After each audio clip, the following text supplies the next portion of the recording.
there, it's Sandee Sgarlata. Get ready to dive deep into incredible stories of people who've taken life's challenges and turned them into a roadmap to happiness. On this show, we're not just talking about overcoming obstacles. We're uncovering the real, gritty secrets to living a life filled with peace, joy, and genuine happiness. This is Happiness Solved. So let's get started, because happiness is a choice, and the choice is yours.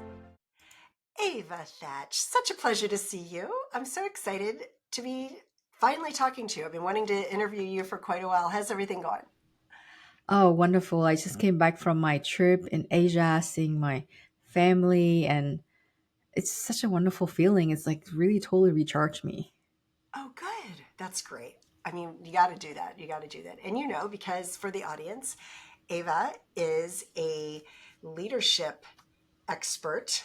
I'm looking at your bio here because I don't read the whole bio. I just kind of pull snippets out. But so you're a Vietnamese-born American, international bestselling author, TEDx speaker, business coach, strategic advisor, impacts global businesses across 90 countries. Wow. And so basically you have a management consulting, and you're the brain behind iAvva.ai, which is pretty cool. And we're going to go into that. But you have a new book that is out, which is called Decisive Leadership, Transforming Complex Challenges into Competitive Edge. And so excited to be having this conversation with you today. So yeah, lots to talk about. Lots to talk about. Thanks, Sandy.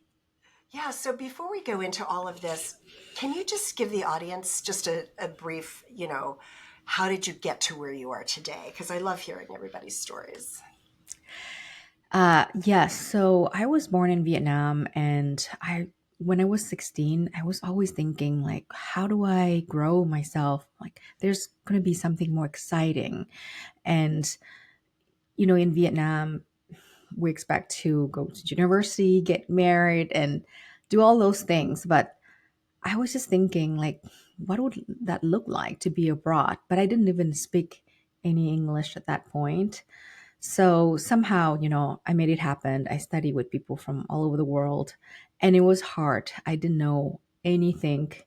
I mean, I know how to say hello, and it was a really tough journey. But because all of that, actually, it get me to understand my friends from different countries better. And slowly, I just wanted to, to continue with the idea of how do we build a more sustainable future if we don't work together. And now our teams, our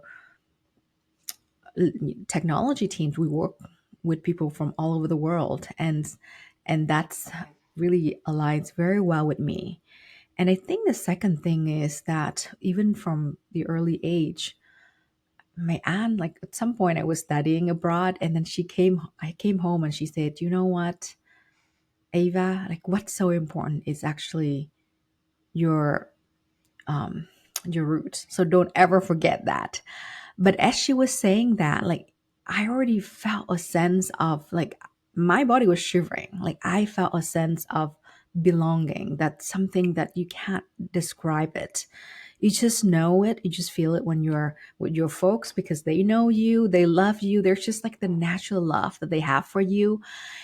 And I didn't have to say anything, but I got it. And that is some kind of the culture that gift to me that I have brought it with me. So later on, when I'm being in the leadership positions, I'm bringing that sense of belonging. I'm helping teams to feel that sense of belonging. And also, it's helped me to feel a sense of belonging when things get tough too. So there we go. This is where I am. We're in the age of technology. We're solving complex problems. And I mean, we can't just solve it in a linear way sometimes. So I'm Mm, bringing all of who I am, my roots, everything together. I love it. I love it. So before you started your management consulting firm, you were instrumental in digital transformations worth over 21 billion, and as a growth catalyst for startups, large enterprises. So talk about some of the corporate achievements that you had before you started your consulting firm. Well, I was working with a really large financial services company, and we didn't even know like it was big. Like there was a huge transformation happening, but when I came in, it was just like we didn't have any process happening. We didn't really have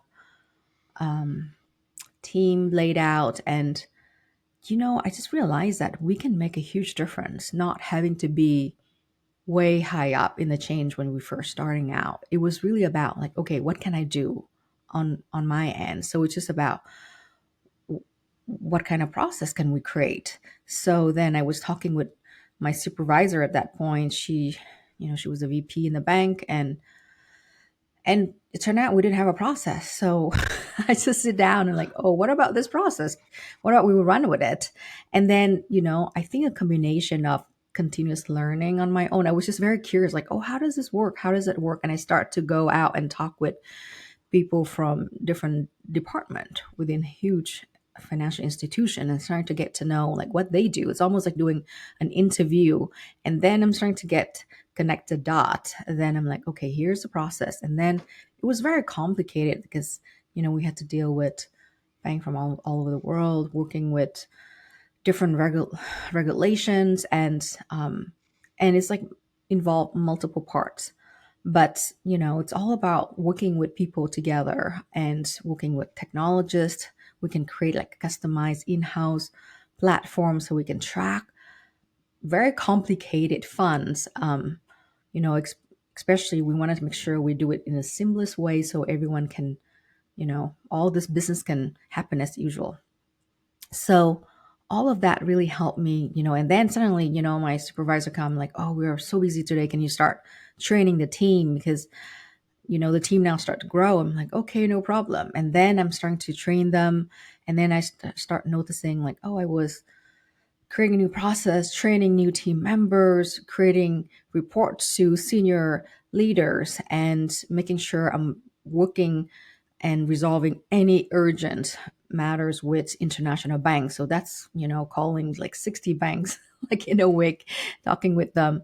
But all of that, it was just really fascinating. It just made me realize that, oh, I am actually a nonlinear person. So I just have to own it. And, sometimes it requires you to solve problems in a very nonlinear way, but it's actually help and it's very helpful. And that's why I decided to go further and, study further innovation, strategy, uh, agile project management in the Bay Area at Stanford and design thinking. All of this like really fits right in with who I am. So that's just kind of a progressions. And then I work with startups, and I mean, I can tell you a funny story how I started to work with some of the international government, but So, thank you for sharing all of that. I appreciate it. And I know that, especially when you come from like the big, and you were at sounds like an international bank, a huge financial services company. What was that transition like for you? And how did you make that pivot? And what was the impetus that drove you to make that change to leave and start your own company? yeah. Well, I didn't really pivot right there and then, but every step of the way, I moved to the Bay Area, and it was a um, huge change. I was in Boston, and I thought, Boston is amazing. How can we have anywhere else? Like I didn't need to have a car. I could literally go everywhere, seeing my friends, my colleagues, like, and it was wonderful. And then I went to the Bay Area, and I was like, oh, this is amazing too. Like I didn't realize that. So every city just bring new flavor, and just sometime, I talked with my friend. I told her, like, if we take a course or we go for a yoga retreat, and I just told her, like, this is probably the most amazing experience I have had.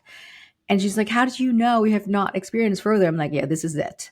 And sure enough, later on, there's going to be other experience that is unfolding. So just letting those experience unfolding and taking the path to it. I mean, I really I was really captivated with that design thinking concept, and how do we bring in more of that human centric into everything we do in transformation. It's, in the end, it's all about empathy, and how do we really creating that sense of belonging, solving people's pain. Yeah. Yeah. I mean, that's really what it comes down to, it on so many different levels, for sure. So what is iAvva.ai? Is So this it new? is. Because I don't know, because the last time we talked on our AI conference, and then we had a call after that, I don't recall if you had it, or maybe it was still in the works, but Well, yeah. yeah, well, I mean, it is my website, and it is, representing my A- Ava Tech Management Consulting. So I work with Big Four consulting before, and IT consulting before, and I just, thought this is where this is where I'm bringing in my unique sense as a coach, as a consultant, and as a strategic advisor. And the world's moving so fast, so I'm bringing in three pillar, helping executives and leaders to really solve complex problems using improving process, using strategy, AI strategy, and then also working with the team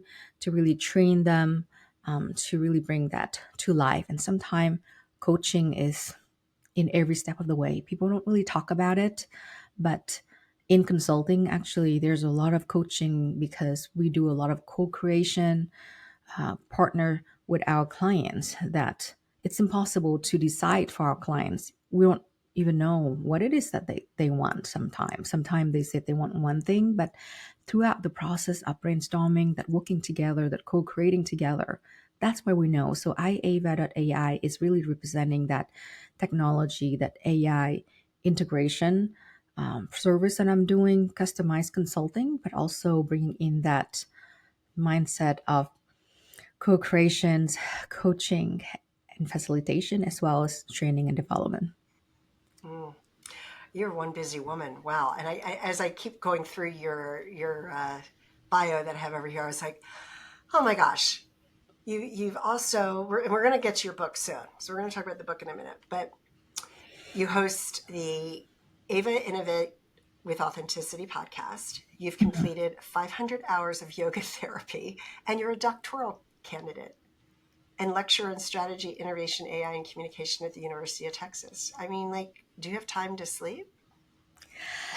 Well, sleep is actually very important. You probably know that. So, Yes. um, I do actually more than ever after I came back from Vietnam. I just realized how important it is to sleep. It's interesting because Vietnam is such a beautiful country, and now I got to see that in a totally different lens. When I was there and was really young, I owned my city. Like back then, I just used my bicycle, go everywhere, every corner of my city with my friends, and I had no fear.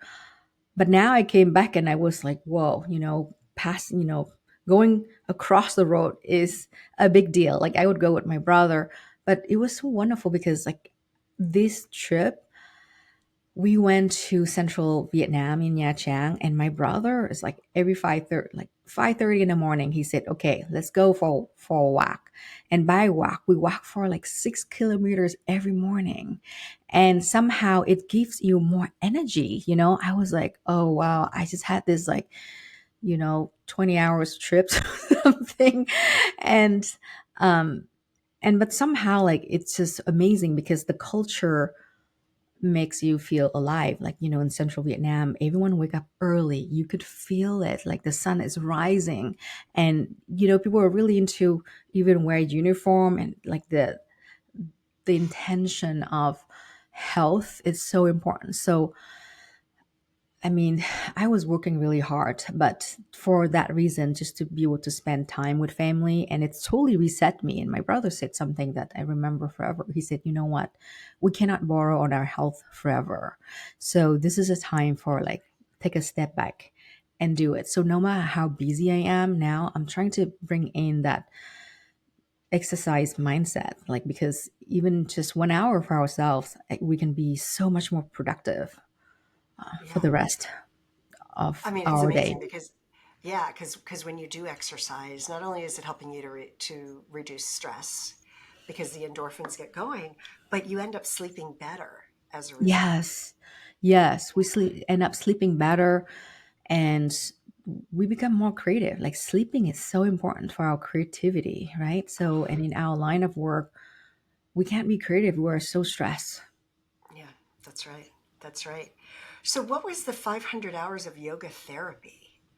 Are you a Oh, yoga yes. instructor or is that different? That's different, Oh, yeah. right? That is like in my past life. So, when I was at Stanford and I had a chance to organize a scientific conference when we brought in the Dalai Lama, the 15, and he changed my life. I think we had like a private audience with him, and he, after being 2 days with him and being, you know, it just changed everything. So that summer, I made a determination that, okay, I'm gonna go and learn how to teach yoga. I can come back and teach at school in the Bay Area, which I did.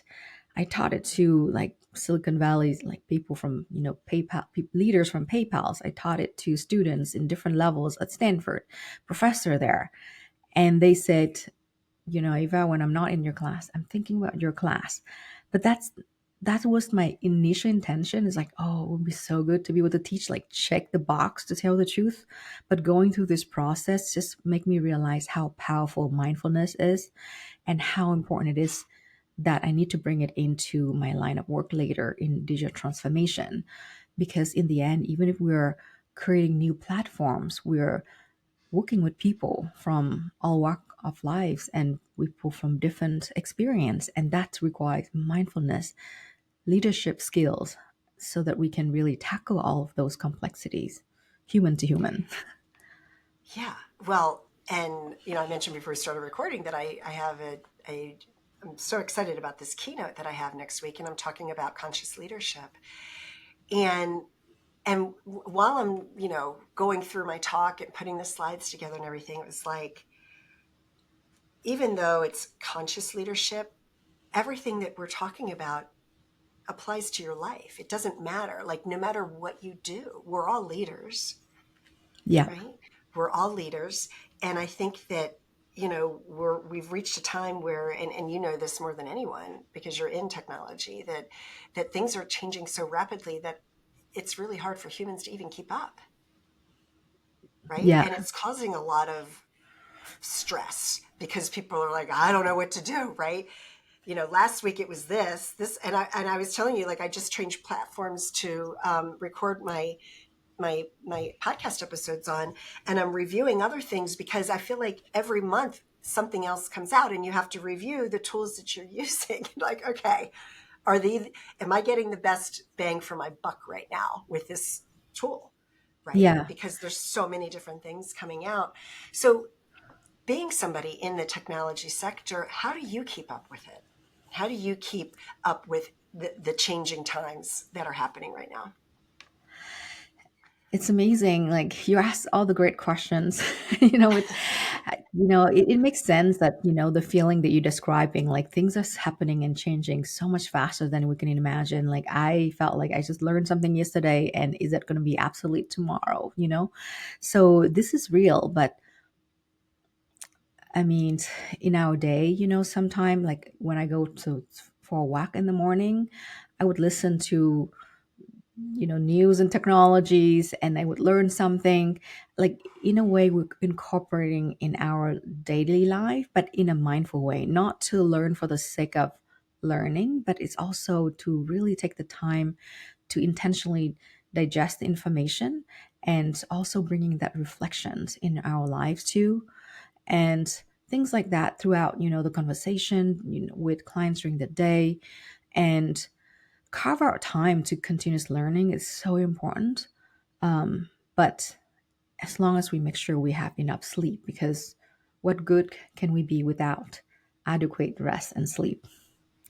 Yeah, some of the folks that I've worked with and spoken on their stages and whatnot, and I've heard it. I've only heard it a couple of times, and it's the old school way of thinking. And I've heard people say things like, oh, I can sleep when I die," and Oh, when I every time I hear someone say that, I'm like, okay, you just like predestined yourself to an early death because if you think that I can just sleep when I die, it's going to you're catch up missing. with you. Yeah. You're missing the Yeah. point. And that's the thing too. Like, I think learning should be fun, right? Like, should be something that we incorporate in our daily life. I learn by talking with my colleagues, learn by teaching my students and teaching them how to learn in a mindful way also. I brought in, even when I teach, I brought in AI to help them to learn how to be more critical, how to be more communicative, how to be more collaborative. But AI now can also help us. So using instructional AI can really help students to, especially some diverse students, they might learn that better than in a traditional way. So, in a way, we're gaining back time. Like, for example, like I would have my textbook, if I'm teaching them, but I said, okay, look, I get it. It's not for everyone, but what if you can ask three, at least one really good questions? But think about questions you ask, not just like, oh, here's a question, but think about the questions and talk about the reason behind why you're asking it. And then you answer two questions to other people. So, I'm partnering with other companies to do this, to bringing that AI, instructional AI, so that they're not spitting out the answers to students, but doing that, students have to learn how to write better, how to read better, and really have to be collaborative in that process. And they said, sometimes they came like, hey, Professor Ava, this is like much better for me because, like somehow I learned this way better. So how do we learn? It's also important in keeping up with technology, like finding what resonate with us. How do we learn better? Like some of us learn better with reading, but some of us learning better with writing. So tools like that, understanding ourselves, coming back to be self-awareness, and always take a deep breath and learning with other people, because it's so fun when we can discuss things and learn with others. Yeah, for sure. All right. So your book is out. What was the motivation, let's just say, for putting this book out, and talk about it a little bit more? So, when I was younger, like when I was 18, I left Vietnam and I didn't speak a word of English, not much, but I always have this burning desire to communicate with others. So over time, luckily I'm learning how to communicate in English. And I Well, your thought, English is fantastic, so oh, thank it's you. phenomenal. And then I thought, wow, what would that, this is just a way, and when I was younger, I was like always shy from, I was very reserved and I shy away from like showing who I am. And part of that as culture, but part of that is maybe I'm putting that barriers into myself, right? And then another part of that is just like I didn't know what to say, because like how do I'm going to say it? I didn't know how to say it in words in English. So writing a book was like one of the dreams that I wanted to make it happen. And then I thought, like, throughout the years when I coach clients, being their strategic advisors, helping to gain, help them to save like $1 million within 6 months, for example. And I thought, overall, like, there's a theme, and it's all about strategy, all about integrated strategy with mindfulness in process improvement, in product innovation, in even manufacturing, all of that. So I just decided that this is the time to write it down. So it's kind of a gift to everyone who actually interested in wanting to go out there and not too worried about being perfect. So, what do you mean by decisive leadership? What do I mean by decisive leadership? I think it's really a leaders that not only authentic, but also able to make decision, because in strategy, we probably have million ways we can go in, Right. especially in AI. But being a decisive leadership is the ability to make decisions, to move forward, and know that this is not the last decision you're going to make in your entire life. But at the same time, think about the pros and the cons and trade-off. Like, I don't say like go and make decision in 5 minutes, but sometimes we have to make decision without all the data given to us. And by interviewing people, by understanding data, sometimes just using our guts, all of that together, it's something that you know I have more experience with time goes by. It's not always easy to do, but I did create that, my framework impact, the impact framework that you can read more, like readers can read more in the book as well. It's that incorporate all of that authenticity, that both the right brain and the left brain. Is impact an acronym? uh The mhm. impact framework. So can you just tell us what that stands for? Yeah, so the impact is an acronym, and it's it's bringing in that innovations, that bringing in that authenticity, and it's like bringing out all that creativity. It's really a long one, so I'm gonna make a video on that one, Oh, okay, because perfect. I just don't want to get it too technical. Like sometime, like it's get technical, but yeah, it's basically it's a framework that I use all the time, because I was comparing, I was thinking about, there are certain amazing framework that the industry have been using in like prioritization. Like the RISE framework has a lot of values into it that Google's used it. And there's other, like, smart goals framework. But my framework's bringing that authenticity, that sometimes you kind of know what your teams needs. And I'm bringing an example in that as well, so that you can choose for yourself. Because for digital transformations, we cannot just really take on just very simple, like way, not sometimes not linear way up. So it's including part of that, including that smart framework into it, and Right. part of Okay. that in the prioritization. And these are not exactly a comparison, but more like complement to one another. Awesome. Fantastic. Well, I love that you brought up authenticity so often. And I love that you have that word in your podcast because, you know, for forever, we all thought that love was the highest frequency emotion that we could feel. But now they're Mhm. saying authenticity is even higher than that. Oh, Yeah.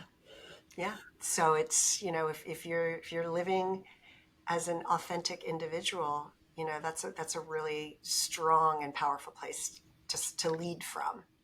yeah. Yeah. And I think that's where I brought it in with my framework too, because to start with discover. Sometimes authenticity cannot happen if we don't really understand who we are. Right. So discover, your clients, your teams, what make them feel alive is also important, as much as discover yourself first. Knowing ourselves first is important. And then you go into that engage mode, and so on and so forth. So that's all in the framework called deep impact. But you're right, Sandy, because in a way, we will be working for 8 hours a day at least. So if we're not being authentic with ourselves, imagine the level of anxiety Oh and yeah. stress that can Yeah. increase. And how can we be creative and help our clients and our teams if we're in that mode? That's right. Energy is That's right. important. Energy is so, so important. Oh my gosh. I'm so excited for everything that you have going on. We're about to wrap this up. Is there anything else that you'd like to share that you haven't talked about? I mean, it just continue, when I was younger, like I didn't know much about different cultures, so I was trying to blend in. But then, now I realize that just use your who you are. Like, you have things that no one can can do. Like, you might have extra sense in terms of creating belonging to your teams. Like, you might have a special talents that no one have. So really hone into who you are and embrace that. And I'm starting to embrace that as I go along, as I grow up as well, and see that as a unique strength rather than something that I have to hide from. So just like you using your unique gift to be here, and interview all of us, and that's a special skill set. So for all of us, just know that there's a gift that you have it within you. So use that, because we only have one life to live, and incorporate everything that who you are in it. Yeah. And I heard this a few weeks ago. Someone said it, and I wrote it down on my whiteboard, and it says, "You're not getting this day back." No, you're not getting the days back. And I have to write it down, because some days I'm like, oh, I'll just do it tomorrow, and then I look up, I'm like, oh, you're right, I'm not getting this day back. Like, right, let's get it done. Yeah. Yeah, yeah. Well, Ava, thank you so much. I wish you the best of luck with everything that you're doing. And folks, check out Ava's book, Decisive Leadership: Transforming Complex Challenges into Competitive Edge. And in the show notes, there will be her website, and your Instagram is Ava. Easy. It's just Avva Thach, and Ava is spelled with two V's. I love that. AVVA and that's Instagram and Facebook. And then she also has a YouTube channel, which will be in the show notes as well. So thank you so much, Ava. Really appreciate your time today. And for all the listeners, thank you. And Thank yeah, you. Thank yeah, you, thank you Sandy. so Thank much. you, everyone, for listening in. Yeah, thank you. And take care, everybody. Thanks so much.